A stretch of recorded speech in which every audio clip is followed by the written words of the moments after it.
Pushkin. The following podcast contains explicit language.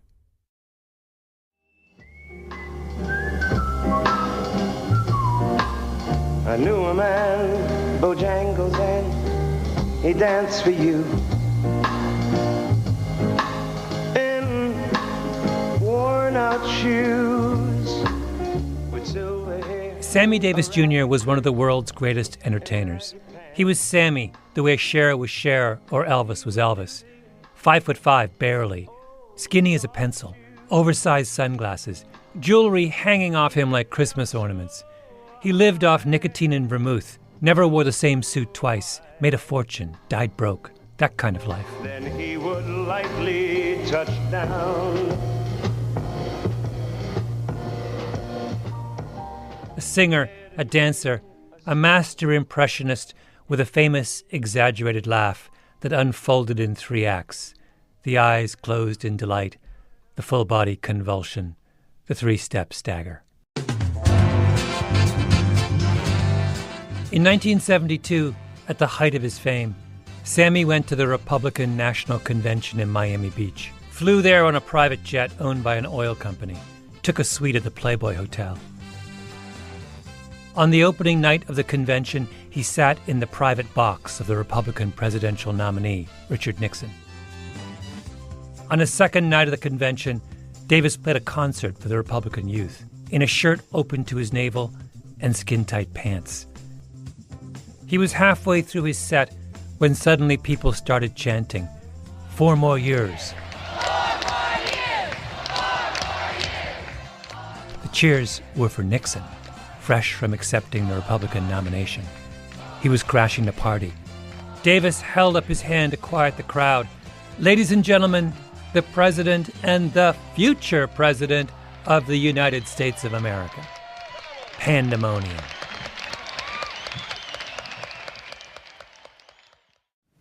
I am opposed to busing for the purpose of achieving racial balance in our schools.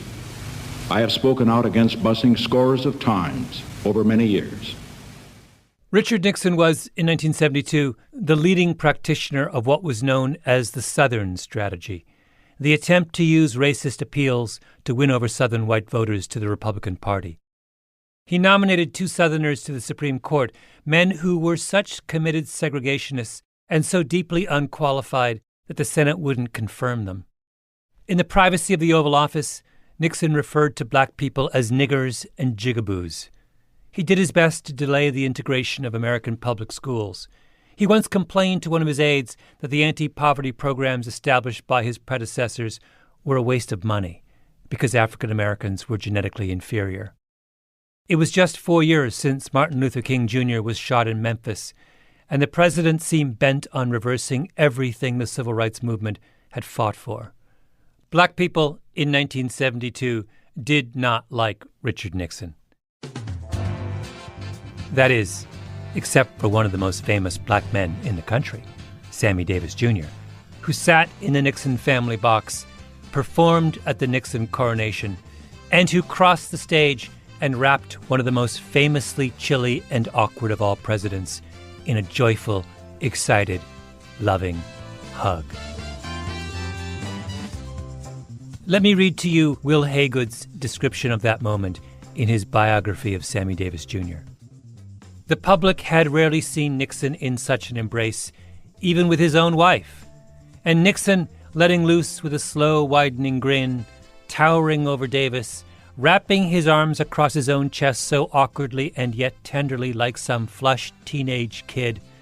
And all those white delegates and all those Nixon placards, and Davis leaning on the president's shoulder as if Nixon were kin. Nixon and Sammy in full embrace. When people remember Sammy Davis Jr., that's what they think of, the photograph of that moment. Sammy never got over it. My name is Malcolm Gladwell. You're listening to Revisionist History, my podcast about things forgotten and misunderstood.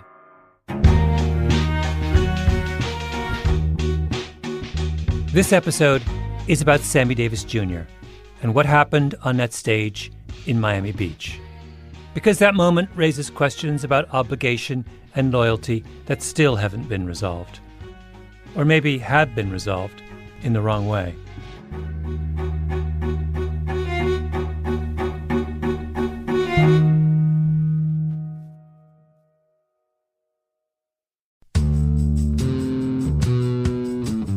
To understand this, you have to go back to what young brother here referred to as the house Negro and the field Negro, back during slavery.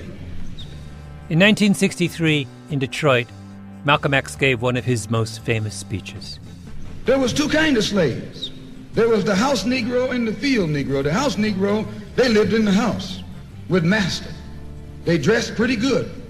They ate good because they ate his food. They would give their life to save their master's house quicker than the master would. The house Negro, if the master said, we got a good house here, the house Negro say, yeah, we got a good house here. Whenever the master said we, he said we. That's how you can tell a house Negro. Malcolm X was trying to win his audience over to the cause of black nationalism. He was a separatist. He identified himself with his master more than his master identified with himself. And if you came to the house Negro and said, let's run away, let's escape, let's separate, that house Negro would look at you and say, man, you crazy. What you mean separate? Where is there a better house than this? Where can I wear better clothes than this? Where can I eat better food than this? That was that house Negro. Malcolm X was talking about African Americans who he felt had betrayed their community, who had achieved success by turning their backs on where they'd come from. He was talking about people like Sammy Davis Jr. I gotta be me. I gotta be me. What else can I... Davis was an epic talent. He was Michael Jackson before Michael Jackson. He was the first black person in history who could sell out performances around the world, a charter member of Frank Sinatra's Rat Pack, a staple in the tabloids for 40 years. There's a sequence I love from a gala in Sammy's honor in 1989, marking his 60th anniversary in show business. Gregory Hines, a legendary tap dancer, does a number for Sammy, who's sitting in the front row.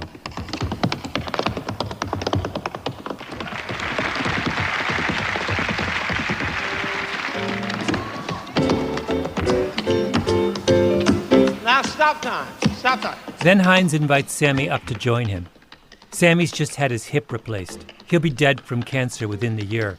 He puts on his tap shoes, hobbles on stage, and the two of them do a dance-off. I swear to God, if you don't believe me, look it up for yourself. Sammy blows him away. At the end, Hines gets down on his knees and kisses Sammy's shoes.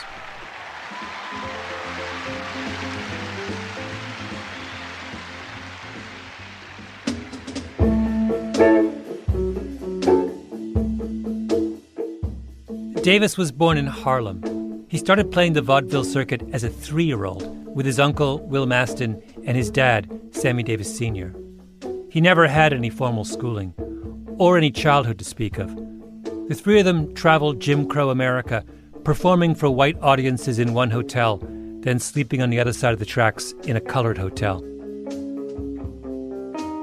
During the Second World War, when he was drafted into the Army, his nose was broken so many times in fights that it's flat for the rest of his life. Sammy was taunted, harassed. At one point, a couple of white soldiers pinned Sammy down, write "coon" in white paint across his forehead. There's an almost unbearable moment in Sammy's autobiography, Why Me? He describes standing under the shower in the latrine for hours, trying to get the white paint off his body. I stood under the hot water, rubbing until rashes of blood trickled to the surface, brushing until I'd scraped the last speck of white out of my skin. I got into bed. Nobody in this world is ever going to do this to me again. I'll die first. But Sammy's answer to never letting anyone do this to him again wasn't to fight, like Malcolm X wanted black people to do. Sammy's solution was to join. He moved very publicly into the master's house. He dated white women, blondes. He married the stunning Swedish actress May Britt at a time when interracial marriages were almost unheard of. When he moved to Los Angeles, he didn't move to Baldwin Hills, where middle-class blacks lived. He moved into a lily-white section of the Hollywood Hills. This modern house Negro loves his master. He wants to live near him. He'll pay 3 times as much as the house is worth just to live near his master. And then brag about, I'm the only Negro out here.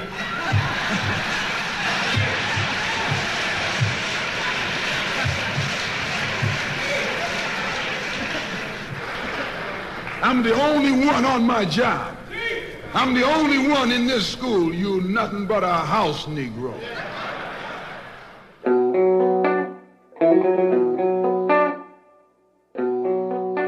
If I play a Dave Chappelle routine for you without telling you that it's him, or a Richard Pryor bit from the 1980s, you'd know right away that Chappelle and Pryor are black. They code black. But listen to this. Sammy Davis on the Dick Cavett Show talking about what he learned from the old Borscht Belt comedians who used to hang out at Hanson's drugstore just off Broadway in the 1940s. All of the impressionists would hang out on the corner, and I'd say, hey, I got one. I think I got one. I think I finally got Jimmy Stewart. And Will or Larry Storch would say, no, you haven't got it, man. That isn't. It's got to be up here. You got it too low. And when you do it, you got to have a sort of a draw behind it, so that it disappears in here. Cavett then asked Sammy if he also does Laurence Olivier, which you think is just Cavett being mischievous, because Olivier was the greatest Shakespearean stage actor of his day, the son of a high church Anglican clergyman, about as far from Sammy as you can get, in theory. Of course I do Olivier. You do Olivier? Yes. Really? Well, what would you like to hear me do from Olivier? A couple acts from King Lear would be nice. Well, he only did Lear once. How about Richard III? I'll settle for Dick III. Okay. Now is the winter of our discontent, made glorious summer in this son of York, since I cannot by rightful claim my way to the throne, I shall hack and hew my way instead. Oh, that's great.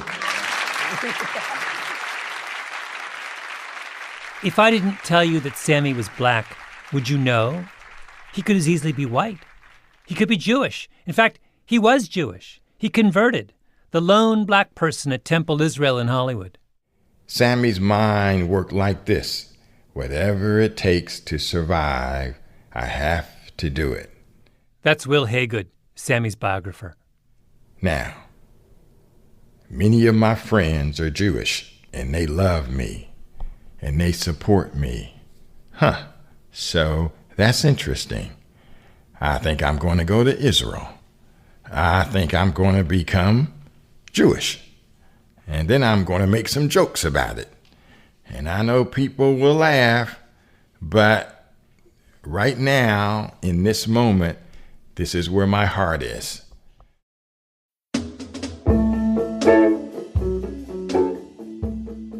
Sammy meets Nixon in 1954.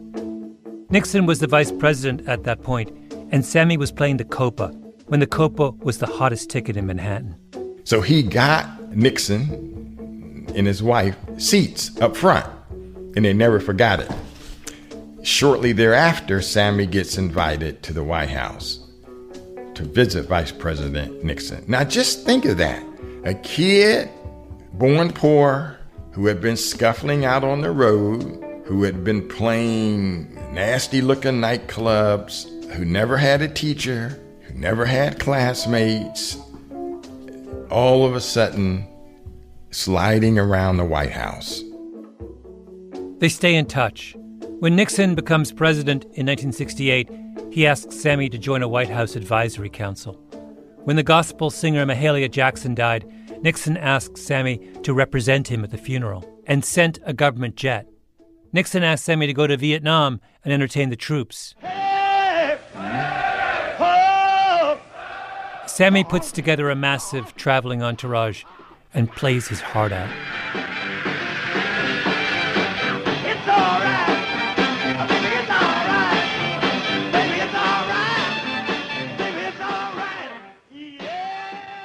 If you look at the back cover of Sammy's autobiography, Why Me?, there's a blurb from Alex Haley, who wrote Roots, another from Aaron Spelling, the creator of 90210, among a million other things, another from Frank Sinatra and Michael Jackson and Liza Minnelli. It's maybe the greatest blurb lineup in the history of publishing. And then there's Richard Nixon, who writes, Sammy is one of the great living Americans. It wouldn't matter what color he was. With his intelligence, he could make it at anything, anywhere.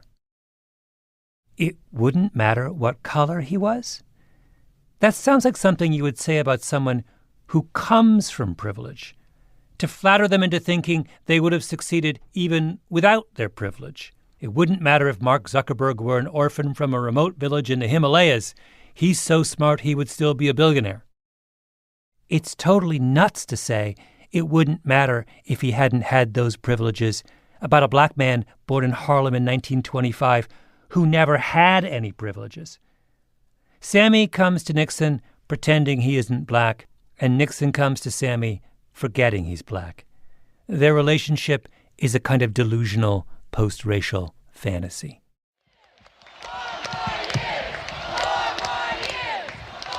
So Nixon says, come to Miami for the convention. We'll put you up at the Playboy Hotel. Why not play for the kids at the youth rally? Of course, Sammy says yes.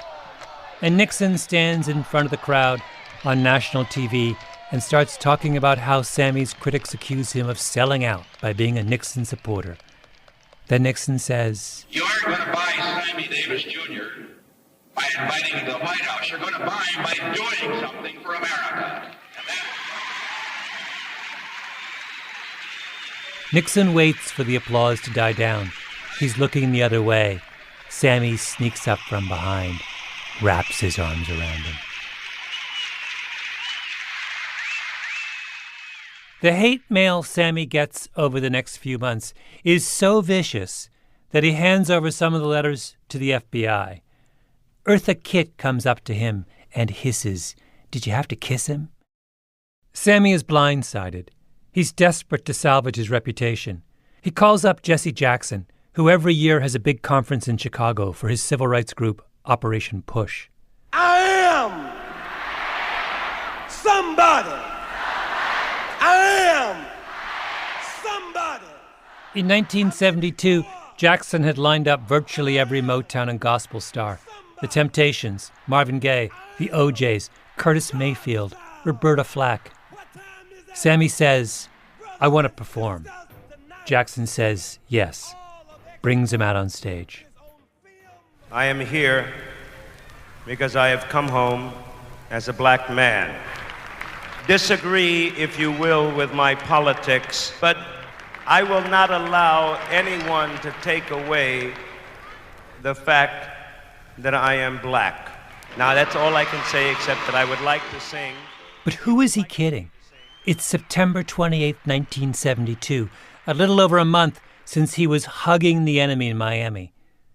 For the rest of his life, Sammy would be haunted by his reception. You said maybe one of the worst things that happened to you, I read, was being booed by people. And I think it was in Chicago. Yeah. This is Sammy, in an interview years later with Tom Cottle on the Boston ABC affiliate. It was the first time that I'd ever been rejected by my own people, because it was predominantly a black audience. Because of your embracing of Nixon. Yeah, the embracing of Nixon and all of that. Jesse was there, as he always had been before, prior to, and as he's been since, to be supportive as a friend.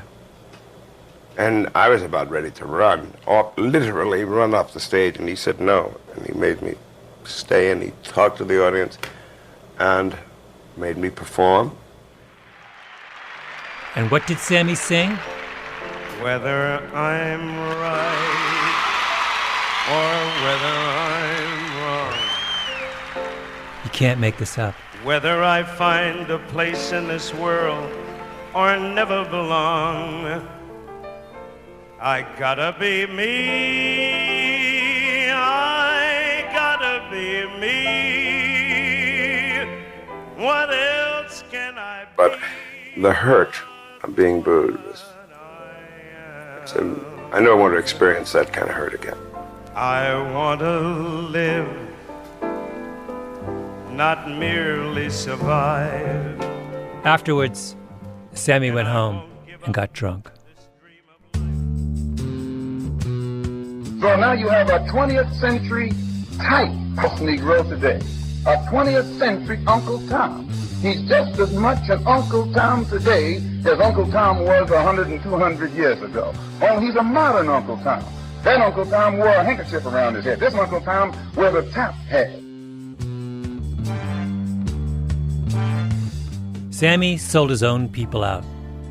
In the middle of a life and death struggle, he put on a top hat and tap danced for the master.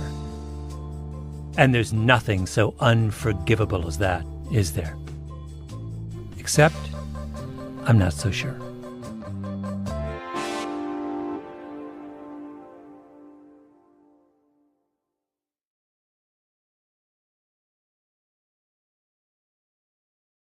I had been given the opportunity through a company that I was consulting to interview the first women entering their sales force. That's Rosabeth Cantor.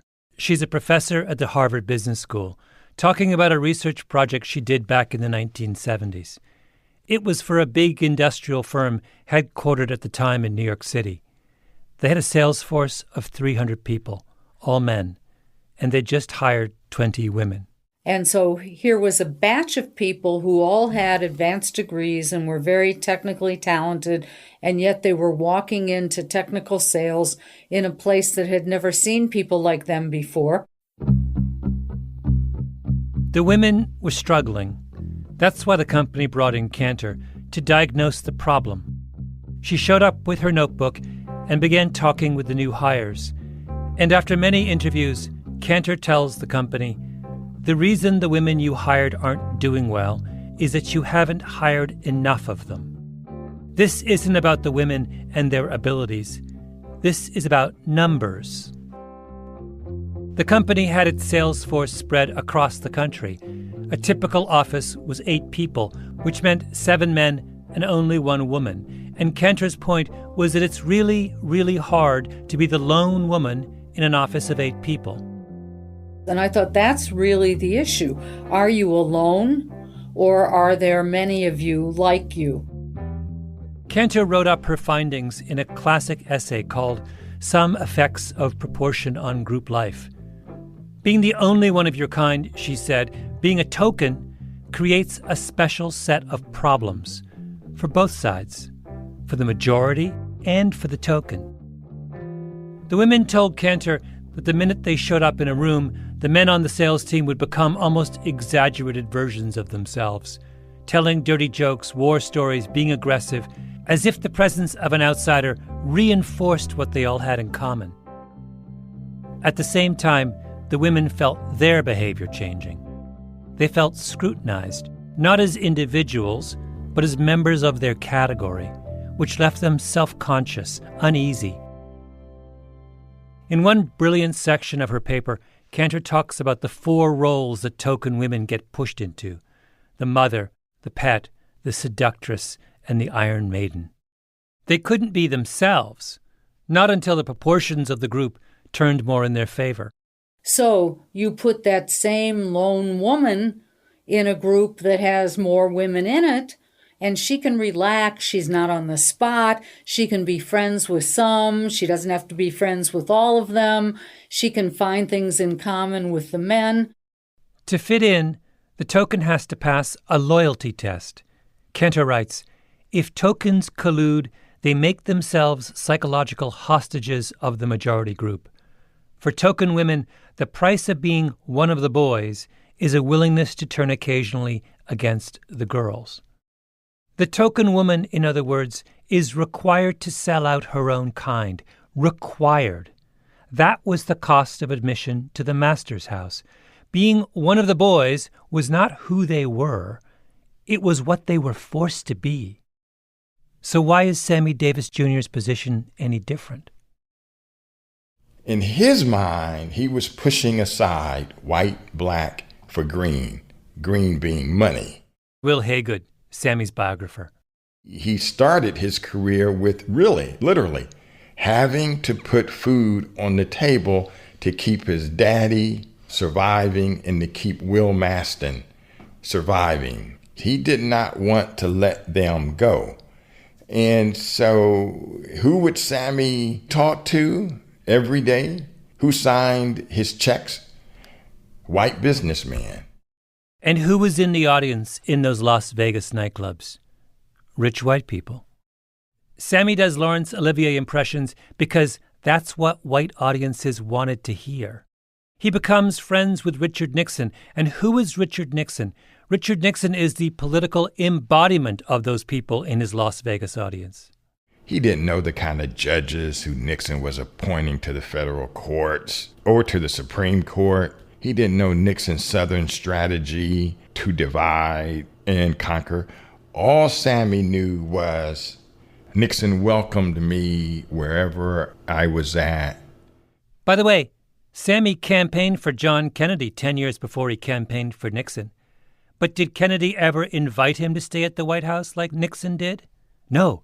Kennedy disinvited him from his inauguration because he worried about what it would look like if Sammy brought his white wife to the White House. Sammy had to make strategic decisions out of necessity. These are the steps the token takes to survive, but they aren't who he is. Sammy marched on Washington. He marched at Selma. He shut down a Broadway show to make the trip. Will Haygood says that when he interviewed Harry Belafonte, Belafonte made a point of stressing how generous Sammy was to the civil rights movement. Whenever King was in trouble or was jailed, or whenever King needed bail money, Martin would turn to me and he would say, "Get Sammy." And the next day, Sammy Davis Jr. would wire them $10,000 or $7,000 or however much money King needed, and that was a lot of money back in the 60s. When Sammy Davis comes on stage at the Push Expo, what does Jesse Jackson say in an attempt to quiet the crowd? Brothers, if it wasn't for people like Sammy Davis, you wouldn't be here. We wouldn't have Push today. Now, I expected some foolish people were going to react like this because this man hugged the President of the United States. So what? Look at what this gigantic little man has committed himself to over all these years. Sammy sang, "I Gotta Be Me." But the minute you listen to any of his interviews from that tortured stretch of his career, you realize that he couldn't be me. That was the price he paid.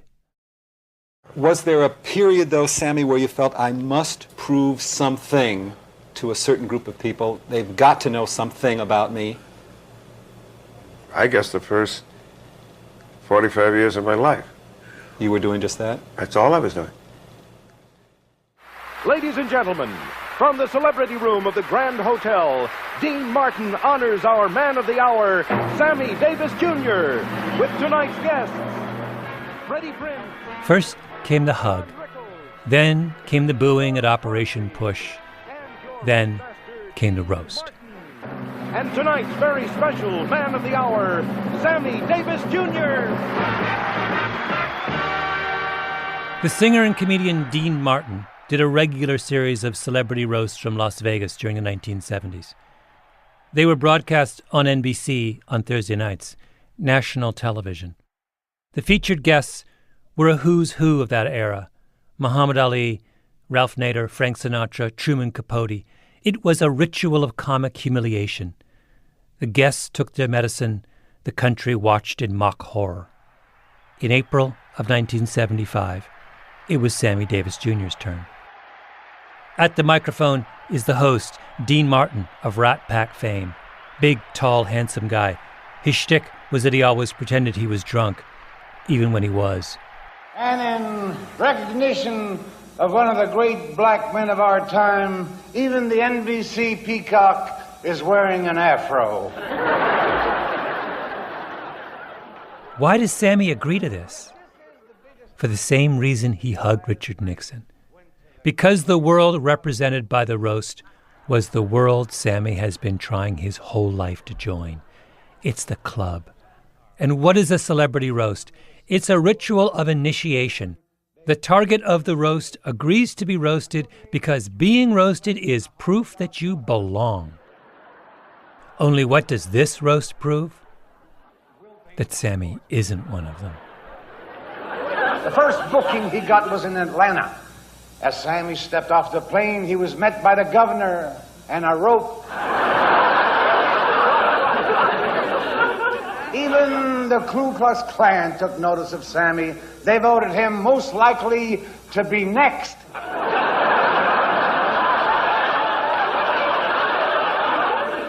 He proved that a black man could eat in white restaurants, check into white hotels, date white women, and be carried away in a white ambulance.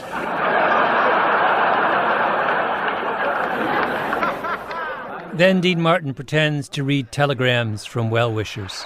Here's one I think you're going to be very proud of. Dear Sammy Davis, we'd like you to pose for a nude centerfold in our magazine signed the National Geographic. It goes like this on national TV for an hour. Sammy had done everything he could to join the club, and yet, what are the jokes about that day at the MGM Grand? That he doesn't belong. That he's black, and he'll always be black. Sammy sold out, but you can only sell out if someone's buying. Wait, you took your glass. You getting tired, Sammy? Want to take a watermelon break? That's Milton Berle, supposedly one of Sammy's oldest friends. The reason I say that is because Sammy hasn't been feeling well lately. Last month, he had an operation on his throat, and they had a problem. They had to roll him in flour to find his mouth. Admit it, Sammy, the last time you had cash in your hand, this is when you bought your freedom from Scarlett O'Hara. Sammy has always been for civil rights. One time in Mississippi, he told the bus driver that he wanted to be on the front of the bus. So the driver tied him to the bumper.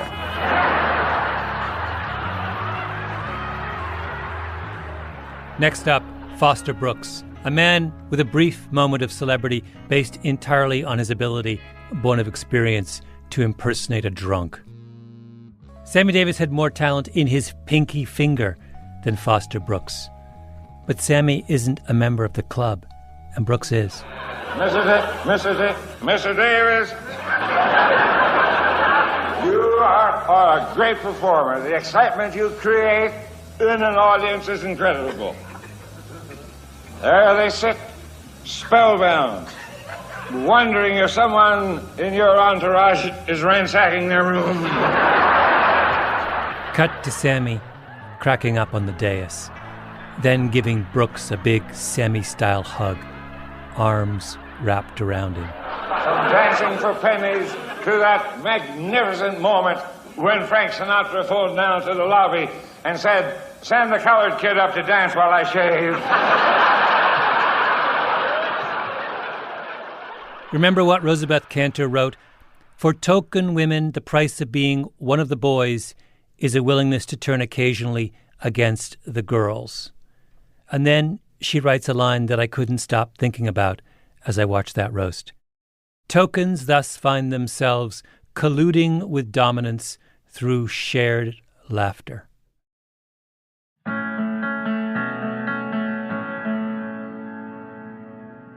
At the end of the evening, Sammy gets up, and there's a moment when you think he's going to lash out, to stand up to the humiliations of the previous hour. But we only think that because it's now. The doors are now open to black entertainers, so that's what would happen today. Can you imagine how Chris Rock or Dave Chappelle or Wanda Sykes or Tiffany Haddish would respond to an evening like that? I mean, a bloodbath.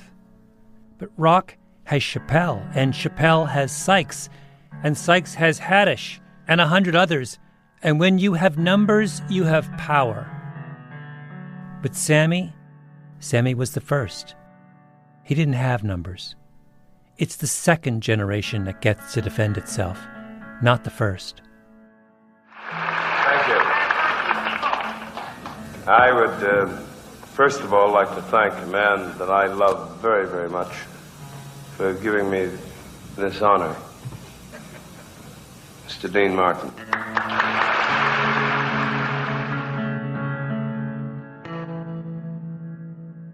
He turns to Dean Martin, who's sitting next to him.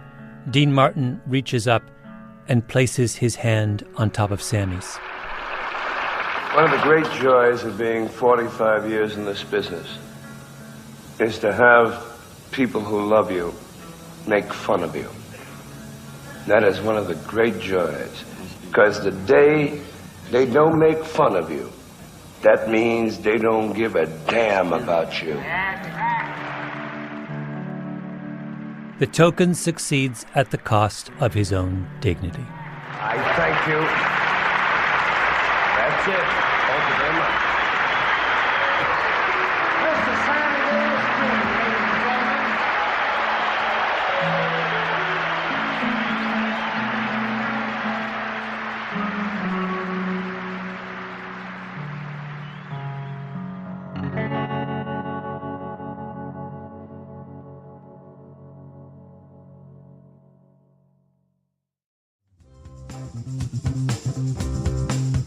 Revisionist History is a Panoply production. The senior producer is Mia Lobel, with Jacob Smith and Camille Baptista. Our editor is Julia Barton. Flawn Williams is our engineer. Fact-checking by Beth Johnson. Original music by Luis Guerra. Special thanks to Andy Bowers and Jacob Weisberg. I'm Malcolm Gladwell.